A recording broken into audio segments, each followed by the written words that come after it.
우리 옆에 계신 분들과 함께 인사하겠습니다. 사랑합니다. 축복합니다.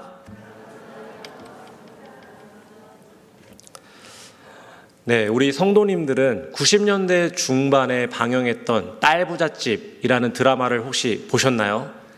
예, 저도 어린 시절에 그 드라마를 참 재미있게 봤었는데요. 아버지와 딸만 다섯인 식구들의 오순도순 사는 이야기를 그렸던 것 같습니다. 이 드라마 제목처럼요, 그 당시까지만 해도 90년대 중반이면 벌써 거의 30년 가까이 전이죠. 아들 부잣집이라는 말은 없었어도 딸 부잣집이라는 말은 관용어처럼 자주 쓰이고 했습니다. 그래서 내가 사는 그 동네에 한 가정씩은 딸이 많은, 또 딸만 있는 집들이 꼭 존재했습니다. 저도 제가 살던 고향에 바로 옆집에 3대가 함께 살고 딸만 6인 식구가 이웃이 있었습니다. 그 중에 이제 넷째 분이 저희 큰 누님의 소꿉친구였고, 그 다섯째 분이 둘째 누님의 소꿉친구였고, 그 막내가 저와 또 유년 시절을 함께 보냈던 소꿉친구였습니다. 그래서 이제 그곳에 놀러 가면 할머니께서 항상 저를 많이 이뻐하셨던 것 같아요. 이렇게 딸부잣집이 흔했던 이유는요, 다 아시겠지만 과거에는 이 남아를 선호했던 사상이 그런 시대적인 풍토가 있었기 때문입니다. 과거부터요, 이 동서양을 막론하고 또 남아를 선호했던 이유를 이 학자들은요, 인류학적으로, 생물학적으로, 사회학적으로 여러 가지 이유를 대지만 크게 두 가지만 꼽자면, 첫 번째는 이 남성이 여성보다 과거에는 농경사회였기 때문에 이 노동력에 특화된 신체적인 능력을 가지고 있으니까 남자를 더 선호했었다, 그렇게 보기도 하고요. 또 이 가문을 중시했었던 과거의 그런 가문 사회에서 가문의 대를 이으려면은 아들이 있어야 했죠. 그러다 보니 남아를 더 선호하게 되었고, 남아를 선호하다 보니 남녀 차별과 또 남녀 불평등이 일어나는 그런 일들이 발생했다고 이야기를 합니다. 이처럼요, 여성보다 남성을 더 선호하다 보니 남녀 간의 차별이 생기고 여성이 사회적으로 불평등한 대우를 받는 일들, 또 그것이 제도적으로도 마련이 돼서 여성이 사회적으로 힘들었었던 우리가 그 과거의 역사들을 찾아볼 수가 있습니다. 오늘 본문에서도요, 제목이 슬로보앗의 딸들이고요, 또 본문에도 그 문구가 그대로 쓰여져 있습니다. 우리가 이 슬로보앗의 딸들이라는 문구를 보았을 때 제일 먼저 생각할 수 있는 것은요, 당시 이 이스라엘 이 시대 역시도 남녀의 차별과 불평등이 매우 심각한 사회였겠구나 하는 것을 우리가 짐작해 볼 수가 있다는 겁니다. 그러니까 남성에 비해서 여성이 누리지 못하는 어떤 권리가 있었다는 거죠. 이처럼요, 이 슬로보앗의 딸들의 이야기는요, 여성이 갖지 못했던 권리를 쟁취하기 위해서 고군분투하는 이야기를 담고 있습니다. 그리고 그 딸들의 이야기를요, 민수기에 의도적으로 넣어서요, 설마 단순히 남녀가 평등해야 한다, 이 이야기를 성경이 하고 싶어였을까요? 저는 그것을 초월하는, 물론 그런 면들도 있겠지만 그것을 초월하는 하나님의 메시지가 있다고 생각을 하고 이 본문을 살펴봤습니다. 그리고 거기서 몇 가지 교훈을 발견하게 되었는데요, 그것을 함께 나눴으면 좋겠습니다. 우리가 이 27장의 내용을 보기 전에 민수기의 대략적인 배경을 한번 보면 좋을 것 같습니다. 민수기는요, 크게 두 부분으로 나눌 수가 있습니다. 1장부터 25장까지를 한 단락으로, 또 26장부터 36장까지를 한 단락으로 나눌 수가 있고요. 그 앞에 단락은 1세대, 애굽을 탈출하고 광야 생활을 막 시작한 이스라엘의 1세대들의 이야기를 담고 있고요. 또 두 번째 단락에서는요, 26장부터는 그 뒤를 이어서 이스라엘의 2세대들의 이야기를 담고 있습니다. 그리고 이 민수기라는 책 제목처럼 그렇듯이 이 앞단락과 뒷단락의 첫 시작 1장과 26장을 보면요, 이스라엘의 인구를 계수하는 인구 조사를 하는 내용이 기록되어 있는 것을 볼 수 있습니다. 그런데 이 두 인구 조사를요, 잘 비교해 보면요, 한 가지 차이점을 우리가 보게 됩니다. 1차 조사 대상은요, 지금 누구라고요? 애굽을 막 탈출한 이스라엘의 1세대입니다. 그리고 이 인구 조사의 주된 목적은요, 앞으로 일어날 전쟁을 대비하기 위해서 군대를 편성하려고, 그래서 그 인구 조사를 할 때도 이스라엘 전체를 다 했던 것이 아니라 이스라엘의 20세 이상의 성인 남성을 대상으로 인구 조사를 했던 겁니다. 그리고 26장에서는요, 다시 앞서 같은 방법으로 인구 조사를 하는데요, 대상이 바뀝니다. 앞에는 1세대였지만 뒤에는 2세대들을 조사하게 된 겁니다. 왜일까요? 우리가 이 민수기의 내용을 한 번쯤 읽어보았다면요, 이 책이 단순한 인구조사의 책이 아니라 이스라엘의 불신앙과 불순종이 만연하게 기록된 책이라는 것을 볼 수가 있습니다. 앞에서 이 1장에서 인구조사가 시작된 이후에 이스라엘의 모습은요, 하나님 앞에 불신앙과 불순종으로 인해서 결국 하나님이 진노하셔서 그 이스라엘의 1세대들에게 심판을 내리십니다. 너희들 가나안 땅에 들어가지 못하고 광야 생활 중에 결국 그 생을 마감하게 될 것이다. 그리고 그 말씀대로 이들은요, 광야 생활에서 생을 마감하게 되고, 이 26장에 와서는요, 1세대들이 다 죽은 후에 2세대들이 남은 상황에서 다시 인구조사가 시작되게 된 겁니다. 너무 가슴이 아프죠. 그런데 여기서 우리가 놀라운 것 하나는요, 1세대들을 인구조사할 때 그 인구의 총 개수 합이 얼마였냐면 약 60만 명이었다라고 기록을 하고 있는데요. 자, 그렇다면 2차 인구조사 때는 인구가 어떻게 되었을까요? 1세대들이 다 죽고 다시 조사를 했으니 상대적으로 많은 인구가 감소해야 하지 않을까요? 그런데요, 놀랍게도요, 2차 인구조사를 했더니 역시 60만 명의 인구가 조사가 되었습니다. 1세대의 죽음은요, 이스라엘에게 굉장히 심각한 문제였을 겁니다. 더 이상 우리에게 가능성이 없다고 보고 저 가나안 땅에 들어가는 것을 포기할 수도 있는 상황이었던 겁니다. 그런데 이 비워졌던 이스라엘의 자리가 어떻게 된 거예요? 다시 채워진 겁니다. 그 60만 명의 인구가 죽었는데 그 세월 가운데 다시 그 60만 명이 보존이 되었다는 거죠. 이스라엘의 공동체는 여전히 변함없이 안정적으로 존재했었던 겁니다. 왜요? 어떻게? 누구 때문에? 하나님께서 그대로 다시 채우시고 회복을 시켜주신 겁니다. 언약대로라면요, 이스라엘은요, 그 불신앙 때문에 광야에서 모두 전멸하고 그들의 역사가 끝나야 마땅했습니다. 그리고 하나님께서 그 진노 때문에 심판을 하시기는 하셨죠. 그런데 그 심판을 내렸을지언정 그것이 그들의 끝이 아니라 단순히 가나안에 들어가는 기간이 잠시 유보되었던 것 뿐이었다는 거예요. 결국은 하나님이 다시 이스라엘을 긍휼히 여기셔서, 그리고 그들의 부족했던 인구를 그 얼마 안 되는 세월 가운데 다시 자손들을 키우시고 낳게 하셔서 그 60만 명의 장정을 이 이스라엘 가운데 보존케 하셨다는 거죠. 그 죄로 인해서 어느 누구도 탈락하지 않은 그 민족적인 상태를 우리가 확인을 할 수가 있다는 것입니다. 이것이 바로 하나님의 은혜라는 겁니다. 우리가 이 예배 자리에 나올 때도요, 마찬가지입니다. 우리는요, 한 주 동안 참 많은 불신앙과 또 하나님께 불순종을 행하지 않습니까? 우리에게 주신 일, 이 10가지 계명으로요, 그물을 만약에 우리가 짠다면요, 그 그물을 피할 수 있는 사람이 한 명도 없지 않을까. 저 역시 아마 그 그물에 금방 걸리지 않을까. 그런 생각을 합니다.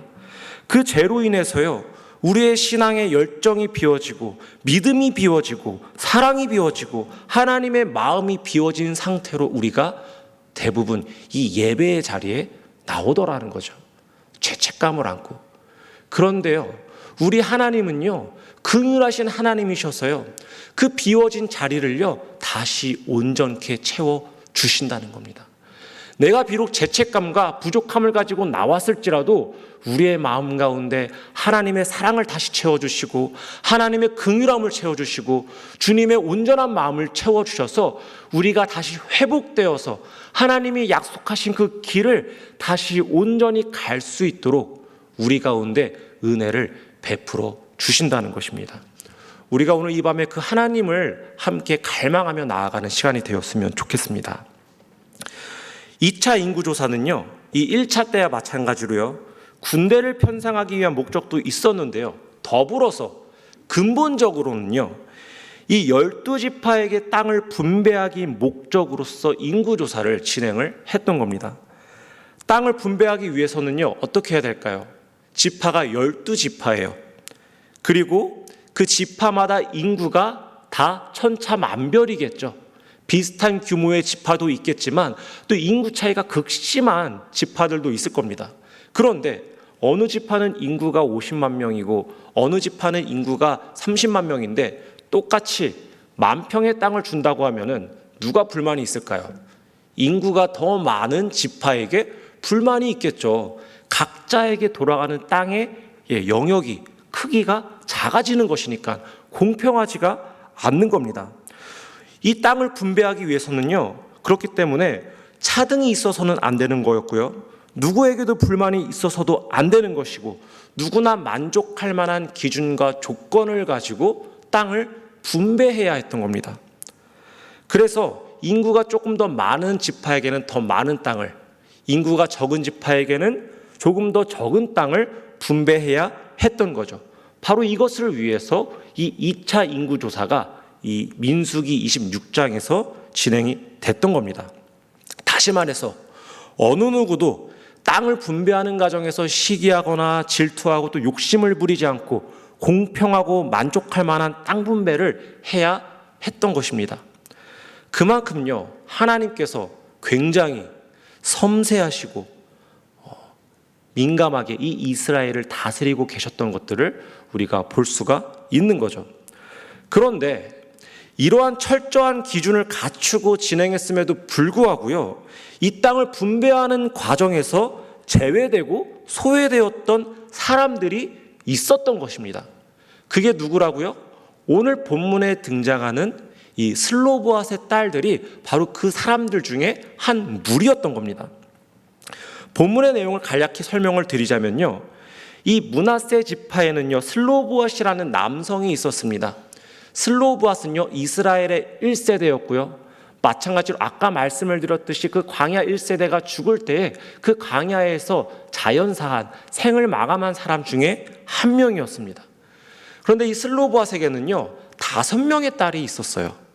말라와 노아, 호글라, 밀가, 디르사. 이 5명의 슬로보앗의 딸들은요, 광야에서 죽은 아버지가 분배받기로 했던 그 땅을 상속받기 위해서 모세와 그 다른 지도자들을 그리고 그 회중들 앞에 찾아가서 자신들에게 땅을 달라고 호소하기 시작합니다. 그녀들이 이런 행동을 하는 데에는요, 한 가지 이유가 있었어요. 당시 이스라엘의 이 오래된 관습에는요, 아까 제가 서두에 말씀을 드렸죠. 남녀가 불평등한 사회가 이스라엘 사회였다고요. 이 아버지가 죽으면 그 재산과 땅의 상속은요, 오직 아들만 받을 수가 있었습니다. 그렇다면 아들이 없고 딸들만 존재한다. 그 상속권이 어떻게 될까요? 그럼에도 불구하고 딸들에게 그 땅의 상속권이 갈 수가 없었던 것이었어요. 그래서요, 이 슬로보앗의 딸들은요, 모세와 지도자를 찾아가서 아버지에게 분배될 땅을 자신들에게 물려달라고 호소했던 겁니다. 모세는요, 그 문제를 듣고요, 그 자리에서 바로 판결하지 않고요, 누구에게 가지고 갑니까? 하나님께 가지고 가서 하나님께 여쭙습니다. 하나님, 어떻게 해야 할까요? 그리고요, 하나님께서는요, 그 이야기를 들으시고 바로 이 슬로보앗의 딸들이 호소하고 그들이 간청했던 대로, 오늘 말씀에 보면 그들이 옳다고 이야기를 하시죠. 그들의 이야기를 들어주라고 말씀을 하시는 것이 오늘 본문의 줄거리입니다. 저는 이 내용을 오늘 쭉 훑어보면서요, 크게 세 가지의 교훈을 발견했습니다. 첫 번째는요, 하나님은 바른 믿음에 근거한 정당한 간구를 올려드릴 때 그 기도를 반드시 응답하시고 또 즉각적으로 반응을 하시는 분이라는 겁니다. 이 슬로보앗의 딸들의 상속 문제는요, 우리가 일반적으로 생각하는 것처럼 유산을 상속하기 위해서 형제들이 막 분쟁을 하고 갈등을 일으키고 이런 것들을 생각할 수가 있는데요, 그런 상황이 아닌 겁니다. 이들이 그 권리를 얻기 위해 얻으려고 했었던 데는 크게 두 가지 이유가 있는데요, 하나는요, 자신들의 아버지의 이름을 보존하고 지키기 위해서였습니다. 가문의 유산을 더 이상 상속할 대상이 없다는 것은요, 가문의 족보가 끊어지는다는 의미를 가지고 있었어요. 그러니까 지금 이 슬로보앗에게는 아들이 없기 때문에 더 이상 이 땅을 분배받을 땅을 상속받을 자가 없기 때문에 슬로보앗의 가문은 여기서 끝나버리는 것입니다. 그들의 이름이 더 이상 기억되지 않고 자손들에게는 잊혀져 버리는 거죠. 이 딸들은요, 아버지의 이름이 온전히 기억되기를 바랬고 자신들의 가문이 온전히 지켜지기를 바라는 그 순전한 마음으로 모세를 찾아갔던 것입니다. 그래서 제일 먼저 모세를 찾아가서 했던 이야기가 무엇입니까? 땅을 달라고 막 주장을 하나요? 그렇지 않죠. 먼저 아버지를 변호합니다. 우리 아버지가 그렇게 나쁜 사람이 아니고 여전히 땅의 소유권이 존재하는 그런 분이라고 이야기를 합니다. 그 고라의 반역에 가담하지도 않았다. 네, 이 민수기를 보면 고라가 제사장이 되기 위해서 반역을 치렀다가 땅에 생매장을 당하는 심판을 당하게 되죠. 아마 이 고라의 반역에 가담했던 자들에게는요, 가나안 땅에 대한 분배가 거절되었던 것 같아요. 바로 이 반역에 우리 아버지는 동참하지 않았다, 호소하고 있는 거죠. 둘째로는요, 우리 아버지가 자기의 죄로 죽었다고 이야기를 합니다. 뉘앙스가 조금 애매합니다. 잘못 들으면 아버지가 뭔가 특별한 다른 죄를 범해서 죽었다고 생각할 수가 있는데요, 그것이 아니라 아까 이야기한 말씀드린 이 이스라엘의 1세대 하나님에게 민족적인 심판을 받아서 광야에서 자연사했던 그 중에 한 사람이 우리 아버지였다는 것이에요. 지금 2세대가 받을 그 땅은요, 기업은요, 사실은 1세대들이 받기로 했던 것들을 상속받고 있는 것입니다. 그렇기 때문에 우리 아버지의 그 상속권도 지켜달라, 우리 가문을 지켜야 한다라고 호소를 하고 있는 거죠. 자신들의 이익을 위해서 요청했던 것이 아니었습니다. 둘째로요, 이 슬로보앗의 딸들이 이 땅을 분배받는 것은요, 단순히 가문의 이 존속뿐만이 아니라요, 하나님의 언약 백성에 참여한다는 의미가 있었던 거예요. 그 땅을 소유하지 못한다는 것은요, 이 하나님의 언약 백성에서 제외된다는 것입니다. 그 가나안에 들어가지 못한다는 것은요, 하나님 나라에 참여하지 못한다는 것이고 하나님의 백성으로 부름받지 못하게 된다는 거죠. 그들의 마음에는요, 우리에게는 이 관습에 따르면, 전통에 따르면 그 땅을 소유할 권리를 주장할 자격도 없지만 그것보다 중요한 것이 무엇이라고요? 하나님 나라에 참여하는 것이 훨씬 더 중요한 것이기 때문에 이 나라의 관습과 전통이 어떠하였든 간에 그것을 초월하는 하나님 나라를 참여하기 위해 무작정 이 모세와 그 지도자들을 찾아갔던 것이죠. 바로 그 목적 때문에 이 사회적으로 어려운 위치에 있음에도 불구하고 사람들의 시선을 뒤로하고 모세 앞으로 이 슬로보앗의 딸들이 담대히 나아갈 수가 있었던 겁니다. 더 놀라운 것은요, 하나님은요, 이 사안을 들으시고 너희들이 옳다고 말씀을 하시고 그대로 들어주겠다고 약속을 하시죠. 그런데요, 그게 끝이 아니었어요. 이것을 하나의 그냥 이례적인 케이스로 두지 않으시고 이 규례를 온 이스라엘 백성들에게 선포해서 모두가 지키는 규례로 정하라고 말씀을 하셨다는 것입니다. 사랑하는 성도 여러분, 우리가 하나님께 기도하고 하나님께 호소할 때요, 우리의 마음이 나의 이기심과 욕심과 내 마음의 어떤 고집으로 기도하지 않고 하나님이 기뻐하시는 마음, 하나님의 나라를 갈망하는 마음, 또한 하나님께서 주신 그 선한 마음으로 부모와 이웃을 사랑하는 마음을 가지고 기도할 때요, 주님은요 그 기도를 반드시 들어주신다는 거예요. 그리고 그 기도의 제목이 어떻게 되었습니까? 슬로보앗의 딸들이 원하지 않았다기보다는 생각지도 못했던 그 방식대로, 그 넓이와 깊이대로 모든 이스라엘 백성들이 지켜야 할 규례가 이스라엘 가운데 확정되었다는 것입니다. 오늘도 우리가 함께 기도할 때, 또 오늘 우리가 이 시간 이후로 기도하는 시간마다 하나님께 그 순전한 마음을 달라고 기도하기를 소원합니다. 하나님, 내가 하나님의 나라를 소망하고 하나님의 백성 되기를 갈망하고 구원받는 자로서 살기를 다짐합니다. 그 마음으로 살아갈 수 있는 백성 되기를 원하니 아버지, 그 방향대로, 그 길대로 살아갈 수 있는 그 삶을 나에게 허락하여 주시옵소서. 함께 그 기도를 할 수 있는 저와 여러분이 되기를 간절히 소원합니다. 두 번째로요, 이 슬로보앗의 여인들의 딸들의 이야기를 통해서 제가 발견한 교훈은요, 하나님의 약속을 확신하는 자들에게는요 믿음의 용기를 주신다는 것입니다. 이 슬로보앗의 딸들의 이야기를 읽다 보면요 그런 질문이 생기더라고요.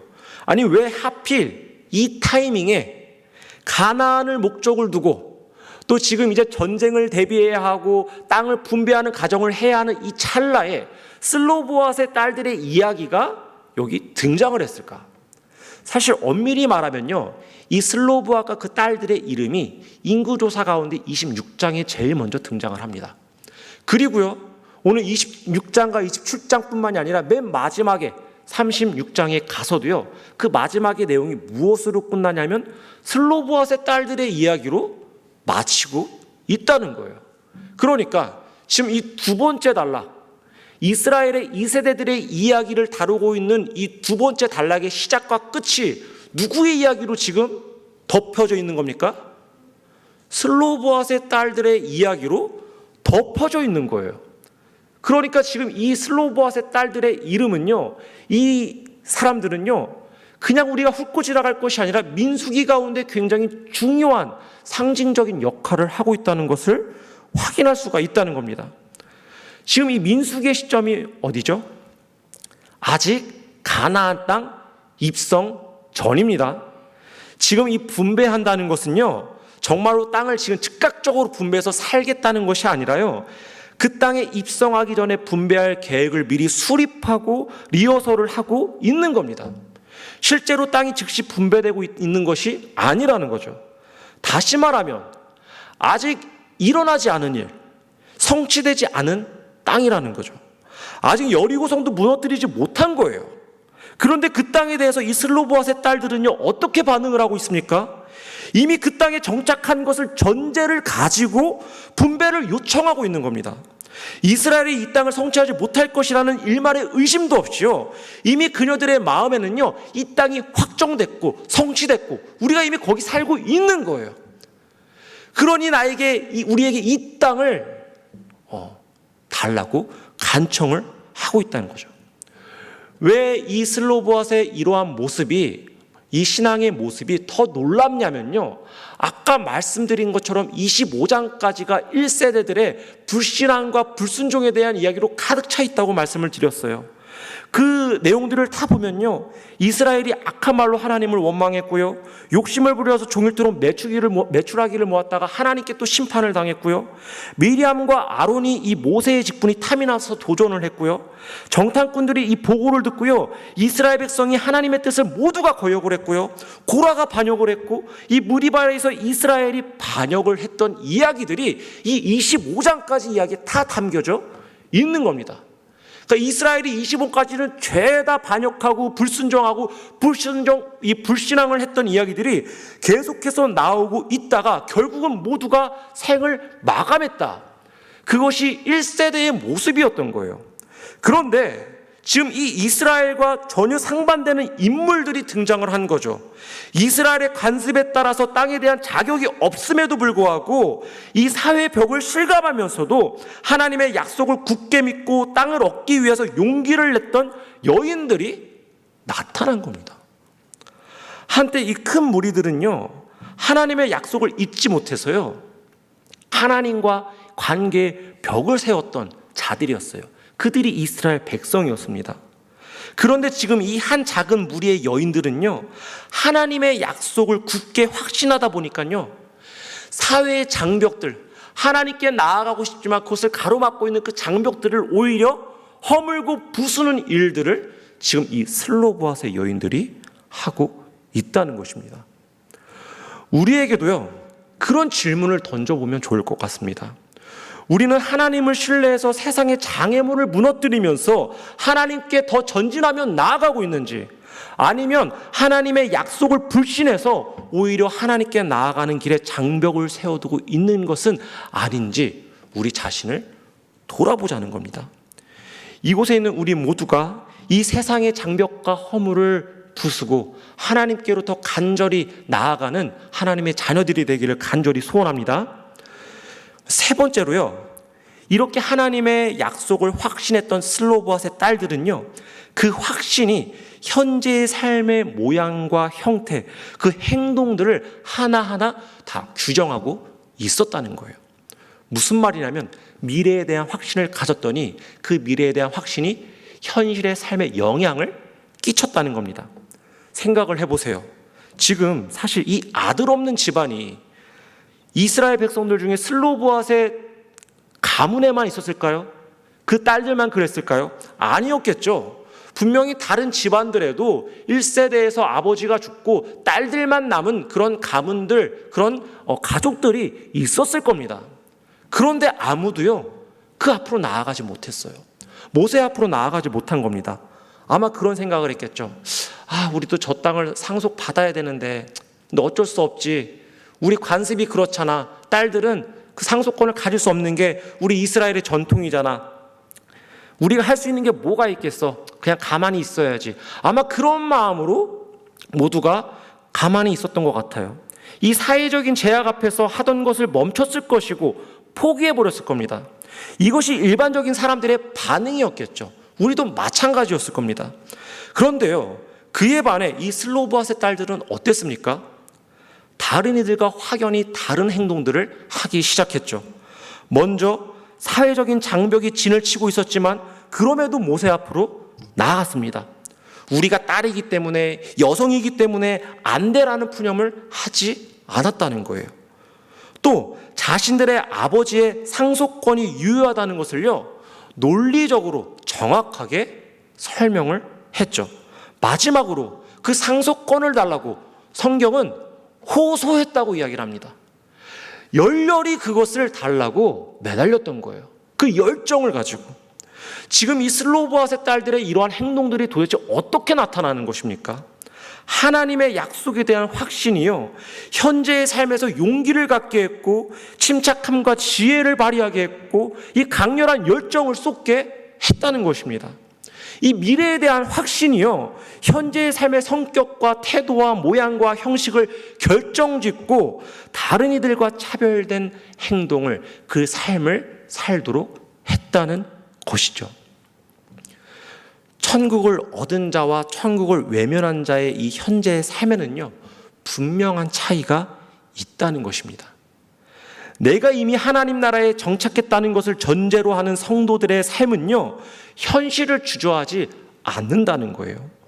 우리에게 넘을 수 없는 것을 넘을 수 없을 것 같은 이 장벽들이 놓여져 있을지라도요, 그것이 질병이 되었든 먹고 사는 문제가 되었든 오래된 간습과 제도 또 태폐적인 문화와 이 벽을 마주했을지라도요, 그것을 넘어설 수 있는 용기와 지혜를 하나님이 허락하시고 세상의 차별과 불평등 속에서도 흔들리지 않는 그 강인함을 우리 마음 가운데 심어 주신다는 겁니다. 그래서 히브리서 기자는요, 이런 이야기를 하죠. 우리가 이 소망을 가지고 있는 것은 영혼의 닷 같아서 튼튼하고 견고하여 휘장 안에 들어가나니.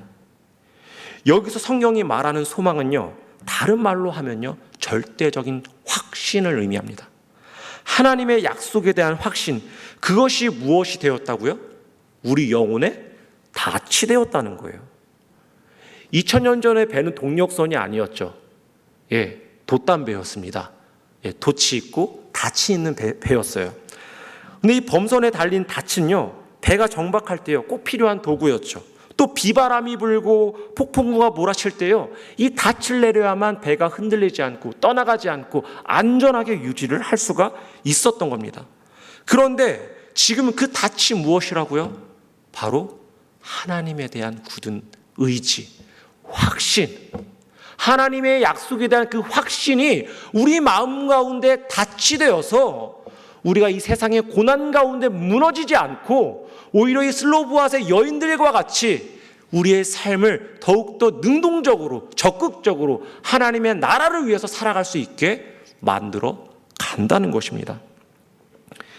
이처럼요, 하나님 나라에 대한 이 절대적인 확신이요, 우리 영혼에 닻이 되는 것입니다. 그렇기 때문에 그 닻을 내릴 때 우리는 어떠한 어려움이 오더라도요, 이겨낼 수가 있는 것입니다. 사랑하는 성도 여러분, 우리가 이 밤 가운데 하나님께서 우리 영혼 가운데 내려주시는 그 닻을 소망했으면 좋겠습니다. 하나님 나라에 대한 확신을 온전히 가져서 이 세상에 아무리 무서운 장벽이 있고 장애물이 있고 관습과 전통과 세상 사람들이 말하는, 야, 원래 이런 건 이렇게 하는 거야, 너 이렇게 하는 건 잘못된 거야 라고 말하는 그 주장 앞에서 담대할 수 있는 믿음과 그 삶의 태도를 달라고 함께 기도할 수 있는 저와 여러분이 되기를 간절히 축원합니다. 말씀을 정리하겠습니다. 오늘 이 슬로보아스의 딸들을 통해서 우리가 세 가지의 교훈을 얻었습니다. 첫째로, 우리가 바른 믿음에 근거한 기도에 대해서는 하나님께서 즉각적으로 응답을 하신다는 것입니다. 그리고 하나님 나라의 확신을 갖고 살아가는 자들은 오늘 이 삶을 허투루 살지 않고 그 장벽을 부수고 하나님께로 더 나아간다는 것입니다. 우리가 그 교훈을 붙들고 남은 한 주를 살아갈 수 있는 저와 여러분이 되시기를 주님의 이름으로 간절히 축원합니다. 제가 기도하겠습니다. 하나님 아버지, 오늘 우리에게 주신 말씀을 붙들고 남은